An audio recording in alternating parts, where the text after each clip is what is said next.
Assalamualaikum warahmatullahi wabarakatuh. Perkenalkan, saya Dea Fitrianta, Prodi Manajemen Pendidikan Islam, mata kuliah Pendidikan Multikultural. Di sini saya akan mereview buku yang berjudul Pendidikan Multikultural, Strategi Inovatif Pembelajaran dalam Pluralitas Masyarakat Indonesia, karya Suparlan Al-Hakim dan Sri Untari. Buku ini terdiri dari 6 bab yang di dalamnya itu ada 204 halaman.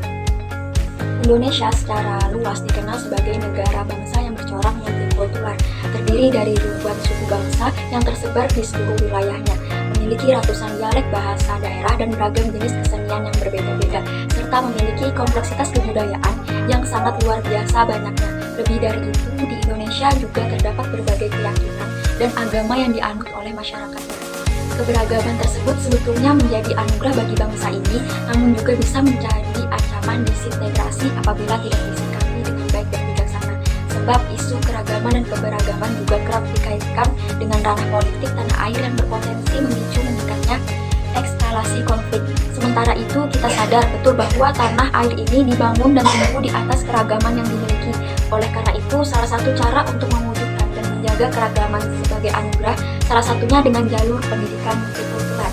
Nah, buku ini dihadirkan sebagai role model dalam pembelajaran multikultural dengan strategi pembelajaran inovatif sesuai dengan konteks dan pluralitas masyarakat Indonesia. Disebut role model ini karena disusun dari hasil kajian teoritik sekaligus empirik. Di sini saya akan membahas salah satu bab yang ada dalam buku ini. Nah, itu saya ambil bab 5. Bab 5 itu mengenai strategi pembelajaran pendidikan multikultural. Nah, yang pertama itu ada konsep dasar strategi pembelajaran. Nah, strategi pembelajaran merupakan satu rangkaian penting dalam pendekatan sistem belajar mengajar. Rasionalnya, strategi pembelajaran berhubungan langsung dengan pemilihan kegiatan pembelajaran yang dipandang efektif dan efisien dalam memberikan pengalaman belajar siswa mencapai tujuan pembelajaran. Konsep dasar multikultural pada dasarnya dielaborasi dari gagasan Global Dialogue Institute yang berdudukan di Amerika Serikat. Secara sederhana, dialog adalah percakapan antara dua orang dan melalui dialog tersebut yang memiliki pandangan berbeda, saling bertukar ide, informasi, dan pengalaman. Di dialog diartikan bahwa percakapan antara orang-orang tadi harus diwujudkan dalam hubungan interpersonal, saling keterbukaan, jujur, dan mengandalkan kebaikan. Sedangkan critical thinking adalah kegiatan berpikir yang dilakukan dengan mengoperasikan potensi intelektual untuk menganalisis, membuat pertimbangan, dan mengambil keputusan secara tepat dan melakukannya secara benar. Yang kedua itu tuntutan teoretik belajar, pembelajaran, dan inovasi pendidikan. Dalam pandangan teori belajar humanistik, belajar menekankan pada isi dan proses yang berorientasi pada peserta didik sebagai subjek belajar. Teori ini bertujuan untuk memanusiakan manusia agar mampu mengaktualisasikan diri dalam kehidupan. Untuk mengelola pembelajaran secara profesional, guru harus menguasai keterampilan dasar mengajar dengan baik. Di buku ini, dalam kaitan ini, Wardani Daniel 2022 itu mengidentifikasikan 8 keterampilan dasar mengajar, yaitu yang pertama, keterampilan membuka pembelajaran, yang kedua, keterampilan bertanya, ketiga, keterampilan memberikan penguatan, keempat, keterampilan mengadakan variasi, kelima, keterampilan menjelaskan, keenam, keterampilan membimbing, dan ketujuh, keterampilan mengelola kelas, serta keterampilan menutup pelajaran.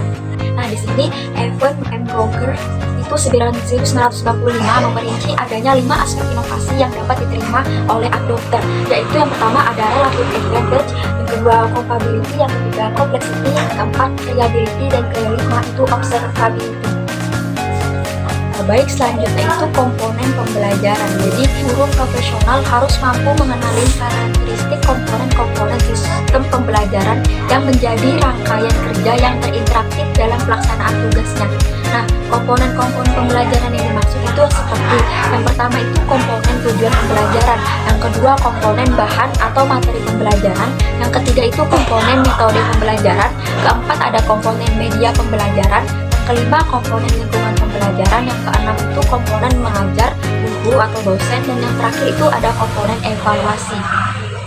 Baiklah teman-teman, itulah sedikit review penyampaian dari saya mengenai buku Pendidikan Multikultural, Strategi inovatif pembelajaran dalam prioritas masyarakat Indonesia. Yang tadi saya jelaskan di bab 5 itu mengenai judul strategi pembelajaran pendidikan multikultural.